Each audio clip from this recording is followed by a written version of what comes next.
আসলে অনেক কিছু বলার ছিল, কিন্তু কি বলবো এখন আসলে। আপনাদের ভালোবাসা যেটুকু পেয়েছি, একটা কথাই বলবো, যে ভালোবাসাটুকু পেয়েছি, আহ, দিন শেষে আমি সবসময় একটা কথা বলি যে মানুষের সব শেষে যেটা টিকে থাকে সেটা হচ্ছে সম্পর্ক।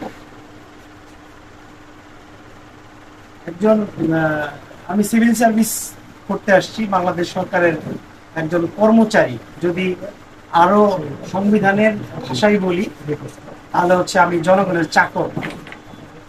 জনগণের চাকর হিসেবে আহ, আমি চেষ্টা করেছি যে আপনাদের সাথে প্রায় 7 মাস এখানে ছিলাম। এই 7 মাসের নাপি দীর্ঘ একটা জার্নিতে আমি শুধু একটা কথাই বলবো যে গৌরীপুরের সকল সংবাদ কর্মীকে আমি আমার পাশে পেয়েছি। আমাদের প্রশাসন ক্যাডারের সবচেয়ে স্মৃতিময় যে পোস্টিংটা, সেটা হচ্ছে ইউনোর পোস্টিং। আর মানুষের সাথে, রুট লেভেলের মানুষের সাথে যতভাবে মেশা যায়, এই অন্য কোনো পর্যায়ে গেলে সেটা সেই মেশার সুযোগটা আসলে ওইভাবে থাকে না।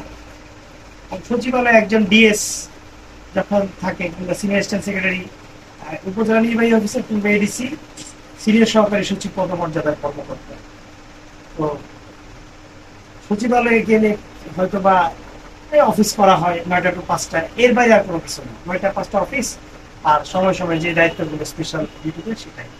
কিন্তু ইওনোর আসলে ডিউটির কোনো শেষ নেই।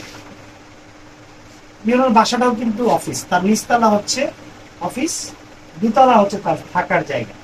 এখানে আসার পরে সবচেয়ে ভালো লেগেছে যে আপনারা আমাকে আমি সবসময় চেষ্টা করছি যে যে যে যে মানুষগুলো আসলে কখনোই জানে না যে আসলে ইওনো অফিসে তাদের জন্য একটা বরাদ্দ আছে, তাদের একটা অধিকার আছে, আমি একটু জানানোর চেষ্টা করেছি মাত্র।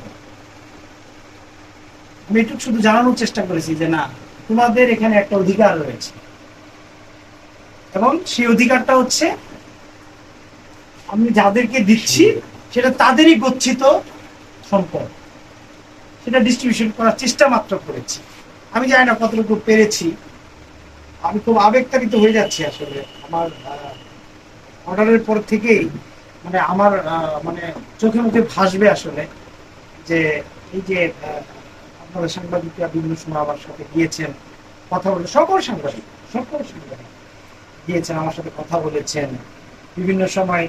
মানে এরকমও হয়েছে যে প্রেস ক্লাবের সভাপতি, সাংবাদিক ঐক্য ফোরামের সভাপতি, ওদেরকে বলতাম এই আপনারা আসেন না কেন, চা খাওয়ার জন্য সংবাদের জন্য আসতে পারেন, এমন এমন মানে এটা প্রফেশনাল সম্পর্কের বাইরেও আলাদা একটা সম্পর্ক আপনাদের সাথে তৈরি হয়েছিল। আর আমি আসলে মানে আটকে যাচ্ছে ভাষা, যে আসলে কি বলবো।